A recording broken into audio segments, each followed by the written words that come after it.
안녕하세요 여러분, 미국 주식으로 올인하여 부자되게 매주 올입니다. 오늘의 미국 증시 시황 분석 보도록 하겠습니다. 나스닥이 2%대 상승한 이후 다시 하락을 하였는데 하락 관련해서 이유를 보도록 하겠으며 TQQ ETF 차트 한 번 더 보도록 하겠습니다. 애플의 자사주 매입과 그리고 배당 확대 이야기가 나오고 있으며 목표가도 200불대로 지금 다시 계속적으로 200불대 목표가가 제시가 되고 있다고 보시면 됩니다. 현재 비주얼 멤버십 관련해서 열성팬, 술한잔, 특급팬 이렇게 나눠서 운영을 하고 있으니 관심있게 봐주시고요. 오늘부터 이제 본격적인 실적 시즌이 시작이 된다. 기업들의 실적이 전망치가 낮기 때문에 기업들의 실적이 잘 나와준다면 증시는 다시 다음 주부터 반등하는 흐름이 이어질 수 있다고 보시면 될 것 같습니다. 일단 이제 CPI가 발표가 되었습니다. 8%대로 8.5% 소비자 물가가 전년 비해서 8.5% 이제 상승하는 모습을 보여주면서 3월 전년 대비 물가 상승률 8.5% 1981년 12월 이후 최고치로 시장의 예상치 8.4%를 지금 웃도는 모습을 보여주었습니다. 하지만 이 근원 소비자 물가 기존보다 0.1% 정도 낮은 수치를 보여주었으며 근원 CPI 전년 대비 상승률은 6.5%로 1982년 8월 이후 최고치로 일단 시장의 예상치와는 부합을 했다. 결국은 이 근원 CPI 관련해서는 에너지와 푸드를 제외한 지금 현재 CPI이기 때문에 어찌되었건 소비자 물가 인플레이션이 3월 이후로 꺾인다는 것을 보여주고 있습니다.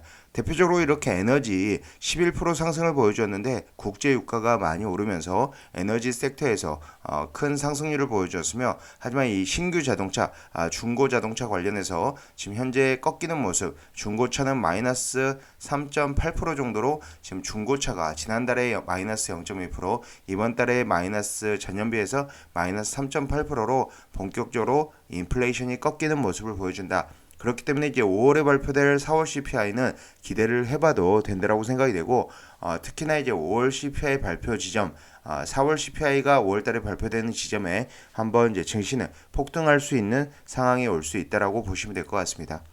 그럼 시황으로 다시 돌아가겠습니다. 다우는 마이너스 0.26% 하락한 34,220포인트, 나스닥은 0.3% 하락한 13,371포인트, S&P 500은 0.34% 하락한 4,397포인트로 나스닥이 2%대에 가까운 상승 이후 하락 흐름이 나왔으며 일단 CPI가 컨센서스에 부합하게 나왔으며 근원 CPI가 지금 컨센서스에 부합하게 나오면서 지금 현재 증시는 장 초반에 상승하는 흐름이 나왔다고 보시면 됩니다.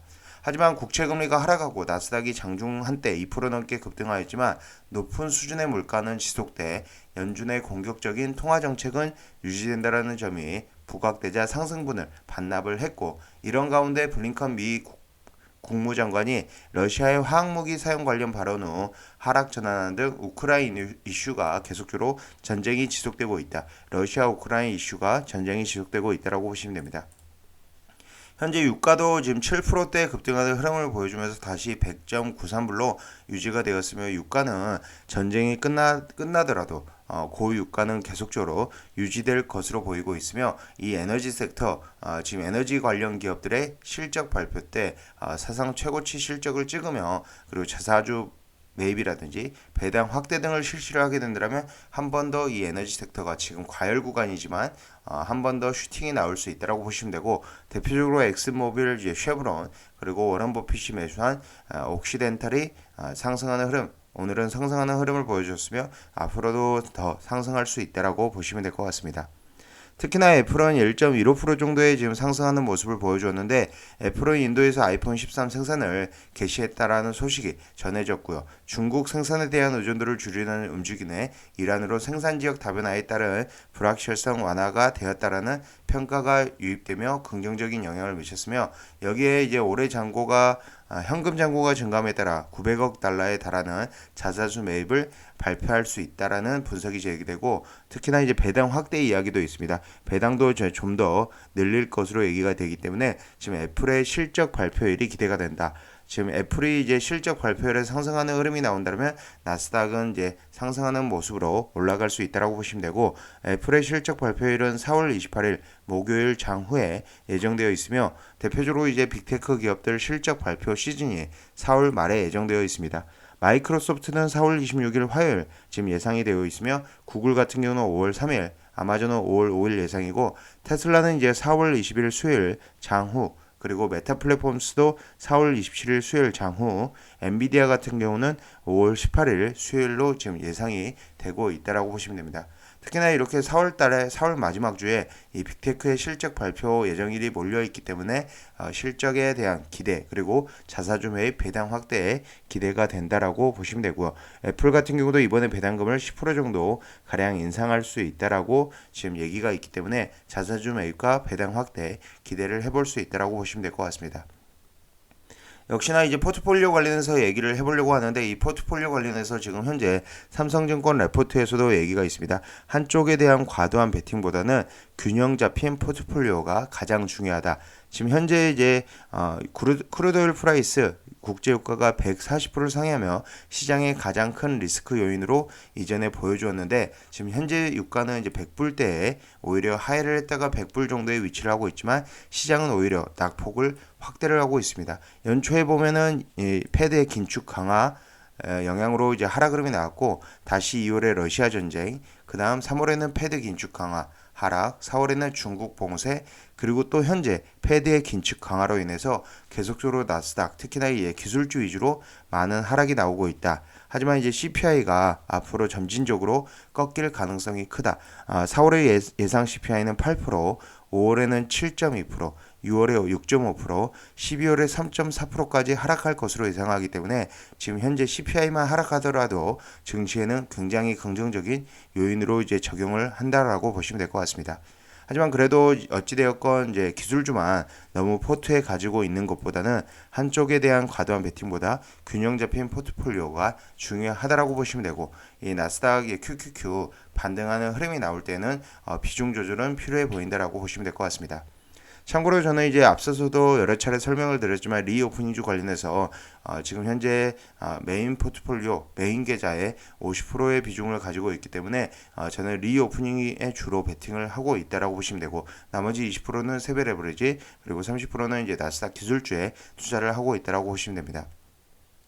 현재 QQQ 같은 경우는 이제 볼린저 밴드 하단 부근에 거의 근접을 했으며 어느 정도 이번 주에 조정이 마무리되지 않을까라고 생각이 되고 다음 주부터는 회복 장세가 시작될 가능성이 크다라고 보시면 되고요. 현재 QQQ는 439.45불로 RSI가 41.18, CCI가 마이너스 112.58로 CCI 기준으로 지금 마이너스 100 이하로 진입을 하였다. 이렇게 CCI 기준으로 우물 형태가 나온다면 다시 상승하는 구간이 돌입이 된다라고 보시면 되고 고점 대비 하락률이 벌써 마이너스 16.95%로 마이너스 17% 가까이 지금 고점 대비 52주 신고가 대비 하락 흐름이 나왔다라고 보시면 됩니다.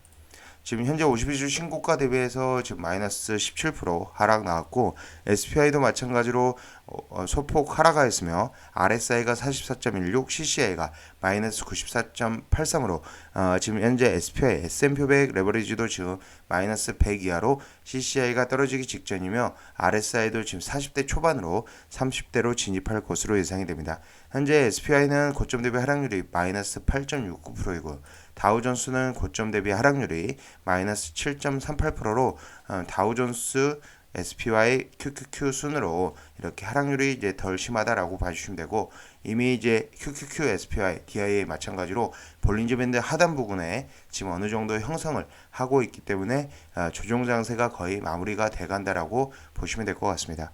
어제 TQQ 제가 영상에서 장전 시황 영상에서 다뤄드리면서 이 볼린저 밴드 하단 터치 가능성에 대해서 얘기를 했는데 현재 거의 하단 부근에 접근을 했고요. TQQ 같은 경우도 어느 정도 이제 조정을 마무리하지 않을까라고 생각이 되고 TQQ의 RSI는 40.16, CCI는 마이너스 116.27로 분할 매수에 적합한 시기이다라고 생각이 됩니다. 전체적으로 S&P 500 맵을 보았을 때 애플의 상승 그리고 반도체 섹터의 약세 하지만 이제 테슬라는 1.13%의 상승하는 모습 보여주었으며 배당 관련해서 코카콜라가 1%대 상승 그리고 에너지 섹터의 상승 그리고 항공 관련주들 상승하는 모습을 보여주었다. 계속 강조드렸던 델타항공은 1%대 상승 그리고 여행 관련해서 부킹홀딩스 0.56%, 카니발은 마이너스 0.16%로 소폭 하락 그리고 지금 호텔 관련해서 메리어트가 0.49% 상승 그리고 힐튼이 0.82% 상승 등 리오프닝에 대한 관심이 지속적으로 필요하다라고 생각이 됩니다. 지금까지 비주얼 영상 시청해주셔서 감사드리고 앞으로도 비주얼 영상 많은 시청 부탁드리겠으며 많은 정보들을 이제 텔레그램 비공개 채널을 통해서 올려드리고 있으니 관심있게 봐주시면 될 것 같습니다. 제 영상이 마음에 드셨으면 많은 좋아요와 구독과 알람 설정 부탁드리겠습니다. 감사합니다. 비주얼이었습니다.